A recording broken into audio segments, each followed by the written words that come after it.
September 19, 1944, 06:45 hours, near Aricourt, eastern France. The morning fog clung to the rolling hills of Lorraine as Lieutenant Colonel Crichton Abrams surveyed the tank destroyers and Shermans of his 37th Tank Battalion through field glasses. Among them, one tank crew was drawing particular attention, and not the positive kind.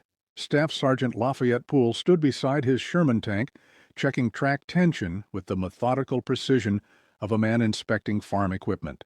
His loader, Corporal James Murphy, watched with barely concealed impatience. Poole moved slowly, deliberately, examining each track link as if he had all day. Around them, other tank crews were conducting rapid pre-combat checks, their movements sharp and military. "Sergeant Poole," Murphy finally said, "the Krauts could be here any minute. Maybe we could speed things up." Poole didn't look up from his inspection. "A broken track will kill you faster than German armor, Corporal. We do this right or we don't do it at all." His accent carried the flat vowels of rural Iowa, completely out of place among the clipped tones of professional tankers. Nearby, Sergeant James Mitchell of 3rd Platoon laughed loud enough to be heard. "Hey, boys, the farmer thinks his Sherman is a John Deere tractor. Poole's probably looking for a place to plant corn." The mockery had been constant since Poole joined the battalion in July 1944. He was 33 years old, ancient by tank crew standards, where most men were in their early 20s. He had been a farmer in Iowa before the draft, managing 80 acres of corn and soybeans. He had never owned a car, preferring horses and wagons. He had fired his first rifle at age 29 during basic training. Everything about Lafayette Poole suggested he had no business commanding a Sherman tank in combat against the Wehrmacht's elite Panzer divisions. His movements were slow and methodical rather than quick and aggressive. He spoke in farming metaphors that baffled professional soldiers. He approached tank warfare with the same patient, systematic mindset he had applied to agriculture. What none of his critics knew, what none of them could have imagined, was that by sunset on September 19, 1944, Lafayette Poole would have destroyed 11 German tanks in a single day of combat, establishing himself as one of the most lethal tank commanders in American military history. His methodical farmer's approach to warfare would prove more effective than all the aggressive tactics of his younger, more confident peers. The revelation would fundamentally challenge the U.S. Army's assumptions about what made an effective tank commander. Speed, aggression, and quick reflexes were considered essential. Poole would demonstrate that patience, careful observation, and systematic execution were even more deadly. Lafayette Poole had been drafted in March 1943 at age 32, well above the preferred age for combat soldiers.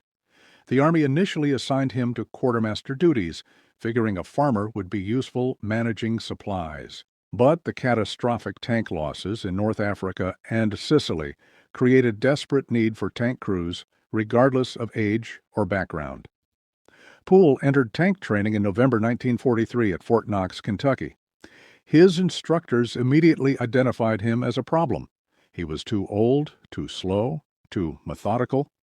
Tank warfare required split-second decisions and aggressive action. Poole approached every problem like he was planning a harvest, carefully analyzing conditions, considering variables, and only acting when he was confident of success. His first gunnery scores were mediocre. He qualified, but showed none of the natural shooting ability that made great tank commanders. His tactical exercises were marked as satisfactory, but unexceptional. One evaluation noted, "Student Poole demonstrates adequate technical knowledge, but lacks the aggressive instinct necessary for effective tank command. Recommend assignment to support role rather than combat command." But the personnel crisis was too severe for such recommendations to matter. Poole graduated from tank training in March 1944 and was assigned to the 3rd Armored Division as a tank commander. He joined the division in England in June 1944, just as the unit was preparing to deploy to France following the Normandy invasion. The professional tankers of 3rd Armored Division regarded Poole with open skepticism. Tank warfare was a young man's game requiring quick reflexes and aggressive tactics. Poole was older than most platoon leaders and moved with the deliberate pace of someone measuring fence posts. His background as a farmer marked him as an outsider in a unit dominated by men from urban backgrounds who had enlisted specifically for armored duty. Poole's first combat action came in early July 1944 during the breakout from the Normandy hedgerows. His performance was adequate but unremarkable. He followed orders, engaged targets when directed, and kept his tank operational. His after-action reports were thorough to the point of tedium, documenting every round fired, every mechanical issue encountered, and every tactical observation. What his superiors didn't initially recognize was that Poole was treating combat like farming.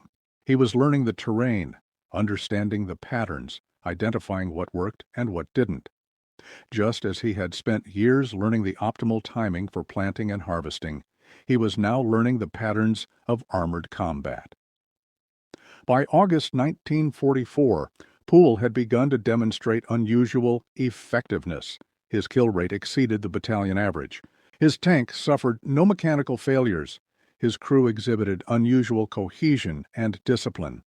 When other tank commanders complained about equipment problems, Poole's tank ran perfectly because he maintained it with the same obsessive attention he had given to farm equipment. The key difference between Poole and other tank commanders became apparent during engagement analysis. Most commanders fought aggressively, closing with enemy tanks quickly to leverage the Sherman's superior gun stabilization and rate of fire. Poole fought like a farmer who had spent decades hunting groundhogs in his fields. He waited. He observed. He chose his moment carefully and fired only when success was virtually guaranteed. His approach violated standard doctrine. Tank commanders were taught to aggressively close with enemy armor, using speed and maneuver to compensate for the Sherman's inferior armor and gun. Poole instead fought at long range, using careful observation to identify enemy positions before they identified him. He would study terrain for hours, identifying likely tank positions based on the same analysis he had used to identify the best spots for fence posts and irrigation ditches. This patient, systematic approach produced remarkable results. In August 1944, Poole's tank destroyed 6 German tanks and 3 anti-tank guns without taking a single penetrating hit. His success rate was over 90%, meaning nearly every round he fired at armor achieved a kill. The battalion average was below 40%. Still, the mockery continued. Other commanders attributed his success to luck rather than skill. They pointed to his slow, methodical approach as evidence that he didn't understand tank warfare's aggressive nature. The farmer in a Sherman became a running joke, the old man who happened to be in the right place at the right time. September 19, 1944, would change that perception forever. The Battle of Ericourt began when the German 5th Panzer Army, commanded by General Hasso von Manteuffel, launched a major counteroffensive aimed at recapturing Nancy and destroying the Third Army's exposed flank.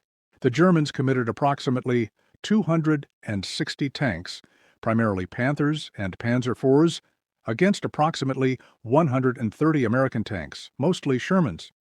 On paper, the Germans held overwhelming advantage. The Panther tank's 75mm gun could penetrate a Sherman's frontal armor at ranges exceeding 1,500 meters. The Sherman's 76mm gun, mounted on improved models like Poole's, could only reliably penetrate a Panther's frontal armor at ranges below 500 meters.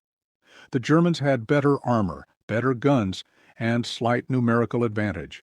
Poole's 37th Tank Battalion received orders at 0600 hours to establish defensive positions along a ridgeline overlooking the Metz-Nancy Road. The position offered good observation, but minimal cover.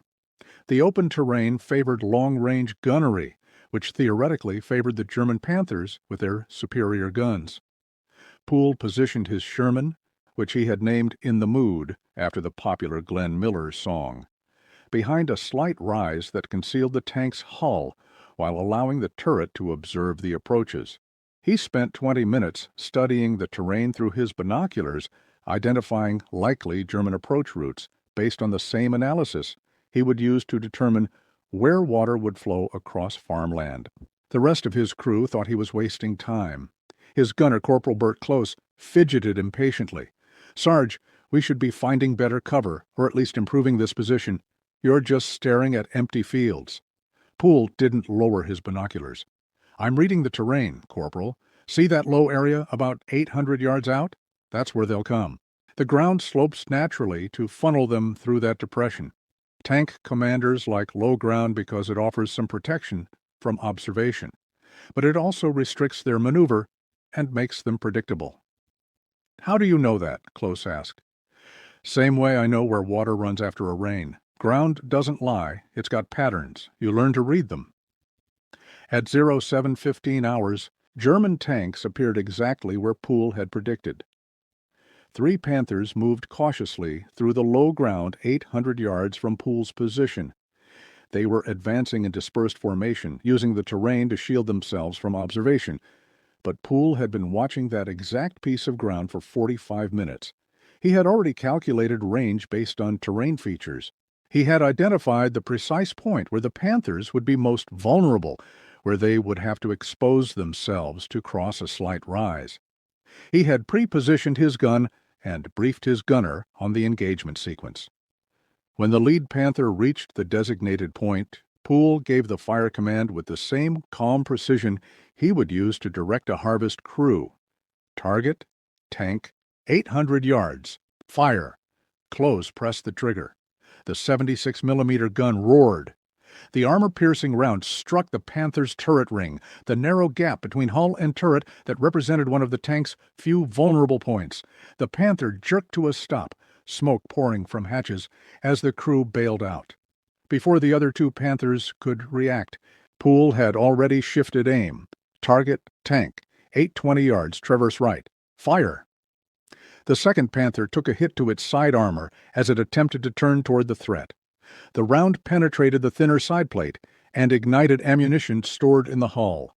The explosion blew the turret completely off the chassis. The third Panther reversed desperately, trying to escape back into cover. But Poole had anticipated this reaction. He had briefed Close on exactly where a reversing tank would be 3 seconds after the second shot. The third round struck the Panther's engine deck, starting a fire that forced the crew to abandon the vehicle. 3 Panthers destroyed in 45 seconds. The engagement had lasted less time than it took most tank commanders to identify targets. Lieutenant Morrison, Poole's platoon leader, witnessed the engagement through binoculars. He radioed Poole for a status report. "In the mood. This is Blue 1. Confirmed 3 kills?" Poole's reply was matter-of-fact. "Confirmed, Blue 1. 3 enemy tanks destroyed. Range 800 yards. No damage to friendly vehicle. Standing by." What Morrison didn't know was that Poole had been planning that exact engagement since he first observed the terrain. He had identified the German approach route, calculated the optimal firing position, determined the most vulnerable points on the Panthers, and rehearsed the engagement sequence with his crew. When the Germans appeared, Poole simply executed a plan he had already perfected. Over the next 6 hours, Poole repeated this pattern 9 more times. German tanks would appear. Poole would engage from carefully selected positions at ranges where he had observed them first. He would fire 1 or 2 rounds per target, achieve kills, then reposition before German return fire could locate him. His approach was completely different from standard tank warfare.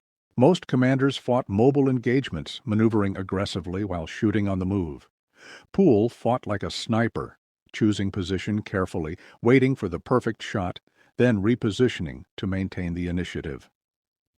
By 1300 hours, Poole had destroyed 11 German tanks. His ammunition expenditure was 19 rounds, meaning he had achieved over 50% first-round hit rate and nearly 60% kill rate per round fired. These statistics were unheard of in tank combat, where typical hit rates were below 30% and kill rates below 20%. Before we continue with how Poole's incredible performance changed the battalion's perception of him, if you're finding this story fascinating, please consider subscribing to our channel and hitting the notification bell. We bring you these incredible true stories of World War II every week, uncovering the untold accounts of ordinary people who accomplished extraordinary things in combat. The 11 German tanks Poole destroyed on September 19th represented more than 1 battalion's worth of losses for the Germans. The kills included 7 Panthers, the Wehrmacht's most advanced medium tank, and 4 Panzers. The combined replacement value of these tanks exceeded 2 million Reichsmarks, assuming Germany could replace them at all, given the industrial situation in late 1944. More significantly, Poole's tactics demonstrated that the Sherman tank, properly employed by a skilled commander, could defeat superior German armor. The critical factor wasn't the tank's specifications, but the commander's ability to control engagement conditions. Poole chose when and where to fight. He engaged at ranges where he had advantages in observation and preparation. He never fought on German terms. The transformation in how Poole's fellow tankers viewed him was immediate and dramatic. The farmer in a Sherman became the deadliest tank commander in the battalion. Officers who had dismissed him as too old and too slow now studied his techniques. The mockery turned to respect, then to something approaching awe. Lieutenant Colonel Abrams, the battalion commander who would later become Army Chief of Staff, personally visited Poole's position that evening. Poole was conducting maintenance on his tank, checking track tension with the same methodical care he had shown before the battle. His crew was exhausted, but in high spirits. "Sergeant Poole," Abrams said, "I've been fighting tanks since North Africa. I've never seen anything like what you did today. Explain to me how a farmer from Iowa becomes the most effective tank killer in this division." Poole straightened from his inspection, wiping grease from his hands. "Sir, it's not complicated. Tank fighting is like hunting groundhogs. You don't chase them. You figure out where they're going to be and wait for them there. You take your time, line up the shot properly, and squeeze the trigger smooth. Same principles apply whether you're shooting groundhogs or Panthers." Abrams studied Poole with new appreciation. "You're saying you approach tank warfare like pest control on a farm?" "Pretty much, sir. A groundhog will destroy a whole field of crops if you let it. Same as a Panther will destroy a whole platoon if you let it. The solution is the same in both cases. Find where it's going to be, position yourself advantageously, and take the shot when you're confident of success. Rushing just wastes ammunition and alerts the target." The simple farming wisdom contained profound tactical insight. Poole understood something that military doctrine often missed. Combat effectiveness came not from speed or aggression, but from controlling the engagement conditions. The side that chose when and where to fight had decisive advantage, regardless of equipment superiority. Abrams made a command decision that evening. Poole was promoted to platoon sergeant and given command of a 5-tank platoon. More significantly, he was tasked with training other tank commanders in his observation and engagement techniques. The farmer's approach to tank warfare became official battalion doctrine. The next day, September 20th, Poole continued demonstrating his effectiveness. During a German counterattack involving approximately 40 Panther and Panzer IV tanks, Poole's platoon destroyed 16 enemy tanks while losing none of their own. Poole personally accounted for 7 kills, bringing his 2-day total to 18 German tanks destroyed. The engagement on September 20th showcased Poole's ability to teach his techniques to others. His platoon fought as a coordinated unit using Poole's methodical approach. They selected positions with good observation, waited for German tanks to enter killing zones, engaged with carefully aimed fire, and repositioned to maintain advantage. The results were statistically extraordinary. Poole's platoon achieved 42 kills over 3 days of fighting while suffering no tank losses and only 2 crew casualties from artillery. The kill-to-loss ratio was essentially infinite. The ammunition expenditure per kill was approximately 2 rounds, meaning every other round fired achieved a tank kill. German commanders facing Poole's platoon reported encountering elite American tank destroyers equipped with superior guns and advanced optics. They couldn't accept that they were being defeated by standard M4A3 Sherman tanks with 76mm guns. The effectiveness had to come from equipment rather than skill, or so they believed. Captured German reports from 5th Panzer Army described the engagement. American anti-tank forces in Arakourt sector demonstrate exceptional skill. Enemy vehicles engage from long range with accurate first-round fire. Our Panthers are unable to close to effective range before being destroyed. Recommend avoiding engagement with these enemy forces and seeking alternate routes of advance. The recommendation to avoid Poole's sector represented a significant tactical victory. German forces were being channeled away from areas Poole defended, making other American units' jobs easier. One platoon of Shermans, commanded by a farmer from Iowa, was influencing the operational planning of an entire German Panzer army. Poole's techniques spread rapidly through 3rd Armored Division and beyond. Tank commanders attended briefings where Poole explained his methods using farming analogies. He would use maps like he was planning field irrigation, identifying where enemy tanks would naturally flow based on terrain. He taught patient observation, careful range estimation, and the discipline to wait for perfect shots rather than firing hastily. Many professional tankers struggled with Poole's approach because it violated their aggressive instincts. They wanted to close with the enemy, leverage the Sherman's mobility, and win through superior maneuvering. Poole taught them to fight like snipers, choosing position carefully and killing from distance before the enemy could respond. The statistical evidence eventually convinced the skeptics. Tank crews using Poole's techniques achieved 3 times the kill rate of crews using conventional aggressive tactics. More importantly, they suffered 1/3 the casualties. The farmers' approach wasn't just more effective at killing Germans, it was vastly better at keeping Americans alive. By October 1944, Poole's combat record was extraordinary. He had destroyed 38 German tanks, 12 assault guns, and over 100 other vehicles, including trucks, half-tracks, and armored cars. His Sherman had taken several hits, but none had penetrated. His crew had suffered no casualties. He was awarded the Silver Star, Bronze Star, and recommended for the Distinguished Service Cross. The recognition embarrassed Poole, who viewed himself as simply doing his job with the same competence he had applied to farming. In a letter home to his wife in Iowa, he wrote, "The Army gave me more medals today. I appreciate the recognition, but it feels strange. I'm just applying common sense that any farmer would use. Watch the ground, understand the patterns, take your time to do things right. These aren't military skills, they're just practical wisdom. I'll be glad when this is over and I can get back to real work on the farm." Poole's humility contrasted sharply with his combat effectiveness. He was personally responsible for more German tank kills than most entire tank companies achieved. His techniques were being taught at armor schools. His name appeared in after-action reports from division to Army level.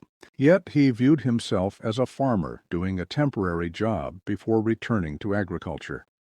The psychological impact on German tankers facing Poole was severe.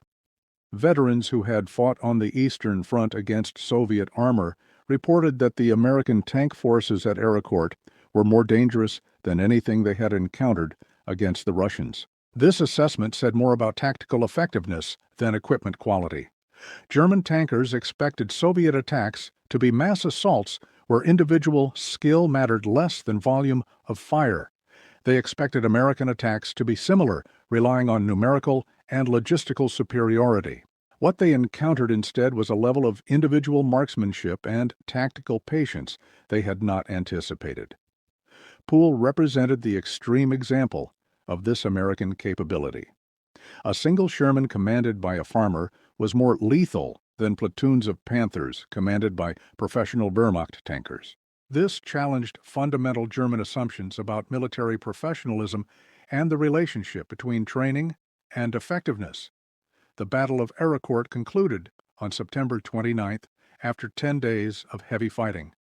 American forces, primarily 3rd Armored Division and 4th Armored Division, had defeated 5th Panzer Army's offensive. German losses included approximately 281 tanks destroyed or captured against American losses of 48 tanks. The kill ratio exceeded 5-1 in favor of the Americans. Poole's platoon accounted for approximately 20% of German tank losses, despite representing less than 5% of American tank strength. The statistical concentration of effectiveness around a single commander was unprecedented. Poole had become a force multiplier, his influence extending far beyond his 5-tank platoon through his teaching and example. October brought continued success. Poole's combat record kept growing. By late October, he had destroyed 58 German armored vehicles and was approaching the status of ace tanker, though no official designation existed for tank commanders as it did for pilots. His Sherman in the mood had become famous throughout 3rd Armored Division and beyond. Tragically, Poole's war ended on November 8, 1944, near Stolberg, Germany. His tank was hit by German artillery fire. The shell struck the turret, killing Poole instantly and wounding the rest of his crew. He was 33 years old. In 4 months of combat, he had destroyed approximately 112 German armored and soft-skinned vehicles, making him one of the most successful tank commanders in American history. The loss of Poole affected morale throughout 3rd Armored Division. Lieutenant Colonel Abrams wrote in the battalion log, "The division has lost one of its finest combat leaders. Sergeant Poole's tactical skill and personal courage set the standard for all tank commanders. His techniques will continue to be taught, and his example will inspire future soldiers. His death reminds us that even the best can fall to the random chance of war." Poole's widow received his decorations at a ceremony in Iowa in March 1945. The collection included the Silver Star with Oak Leaf Cluster, Bronze Star with 3 Oak Leaf Clusters, Purple Heart, and a posthumous Distinguished Service Cross. The citation for the DSC noted that Poole had destroyed more German tanks than any other American tank commander in the European theater. The farm Poole had managed in Iowa was sold after the war. His widow couldn't maintain it alone, and their children were too young to help. The 80 acres of corn and soybeans that Poole had carefully cultivated were absorbed into neighboring farms. The equipment he had maintained with such obsessive attention was auctioned off. The life he had built was dispersed. But Poole's military legacy endured. The techniques he developed became standard doctrine at Fort Knox Armor School.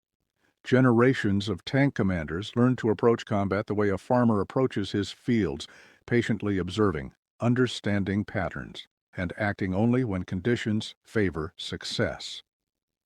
The comparison between Poole's approach and conventional aggressive doctrine revealed fundamental truths about effective combat leadership.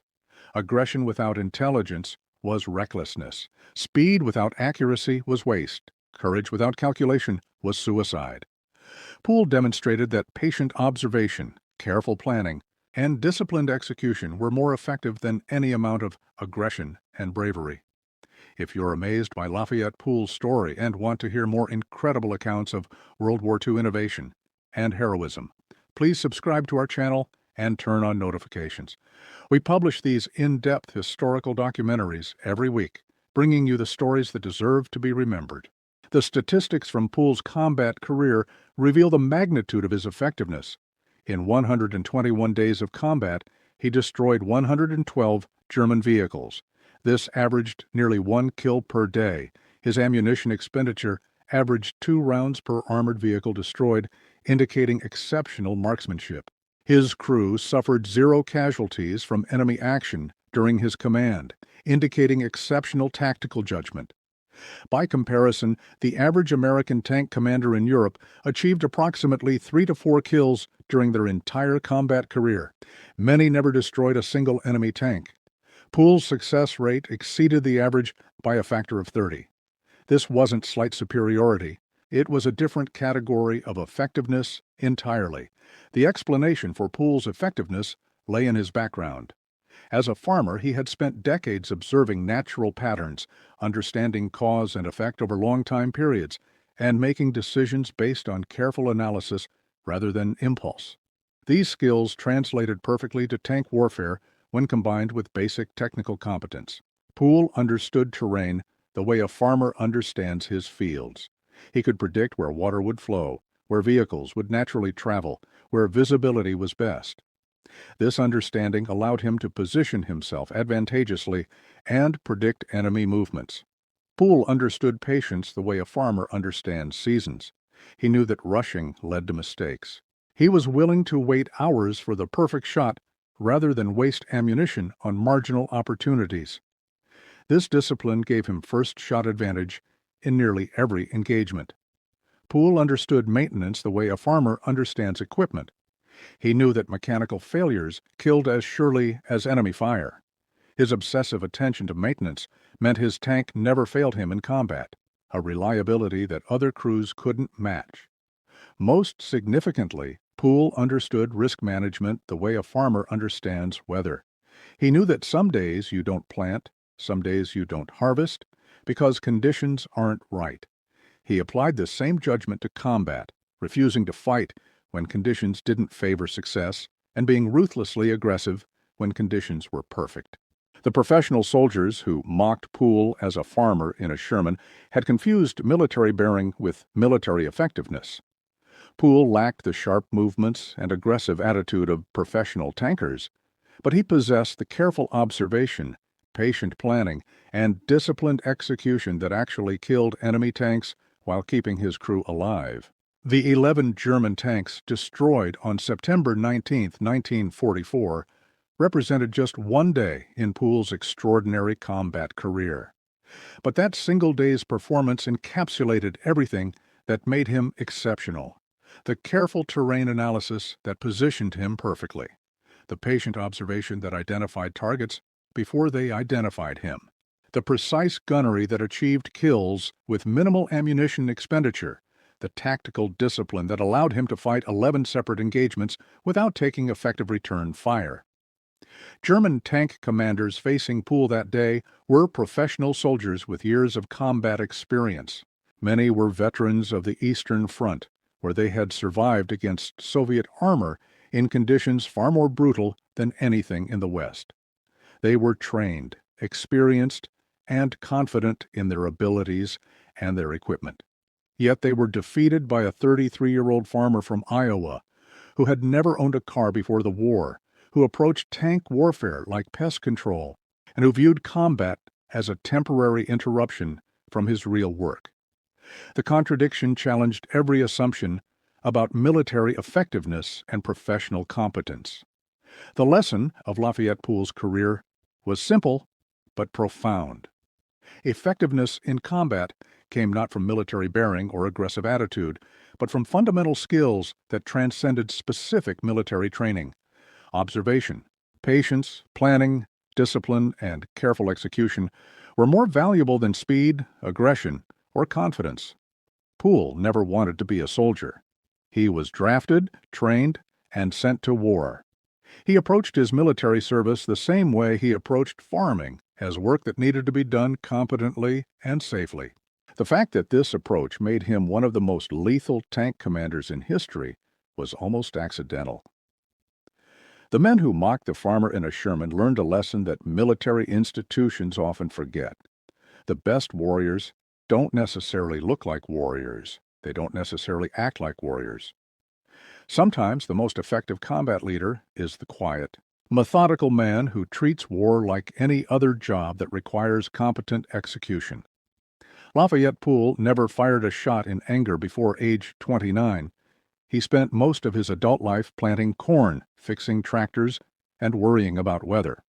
When circumstances required him to fight, he applied the same systematic competence he had used in farming. The result was a combat record that professional soldiers couldn't match, despite years of training and natural aggression. The 11 Panthers and Panzers destroyed on September 19th were killed by a man who would have preferred to be checking fence lines and planning next year's crop rotation. They were destroyed because Lafayette Poole understood that war, like farming, was fundamentally about understanding patterns, choosing your moment carefully, and executing with precision. They mocked the farmer in a Sherman, the old man who moved too slowly and thought too much before acting, the amateur who treated his tank like a tractor and talked about combat in farming metaphors, the outsider who didn't fit the professional warrior image. Then he destroyed 11 Panzers in one day, not through luck or superior equipment, but through the patient observation, careful planning, and disciplined execution that any good farmer would apply to any complex task. The mockery died with those 11 German tanks, replaced by recognition that effectiveness matters more than appearance. Lafayette Poole died on a battlefield far from his Iowa farm, but his legacy lived on in the tank commanders he trained, the doctrine he influenced, and the example he set. The farmer who became one of America's deadliest warriors proved that competence transcends background, that patience defeats aggression, and that systematic execution beats flashy heroics every time. The Sherman tank, named In the Mood, was destroyed by the artillery shell that killed Poole. The pieces were salvaged for spare parts, the metal recycled into other tanks that continued fighting toward Germany. But the spirit of how Poole had fought lived on in every tank commander who learned to read terrain like farmland, wait for the perfect shot like a hunter, and treat combat like important work that demanded careful execution. In the end, Lafayette Poole was exactly what he always claimed to be: a farmer doing his job. The fact that his job was killing German tanks rather than growing corn didn't change his fundamental approach. Do the work carefully, do it competently, and do it safely. Whether you're harvesting wheat or destroying panthers, the principles remain the same. They mocked him for applying farming wisdom to tank warfare. They learned too late that farming wisdom was exactly what modern combat required: patience over aggression, observation over impulse, planning over reaction, execution over emotion. The farmer in a Sherman taught the U.S. Army how to win tank battles. He did it by staying exactly who he was: a methodical Iowa farmer who happened to be killing Germans instead of groundhogs. The 11 Panzers destroyed on September 19th were just one day's work for a man who approached every task the same way, carefully, competently, and with a confidence that came from decades of doing difficult jobs right. Lafayette Poole never stopped being a farmer. He just temporarily farmed German tanks instead of Iowa corn. The harvest was deadly effective precisely because he never forgot where he came from or how he had learned to work.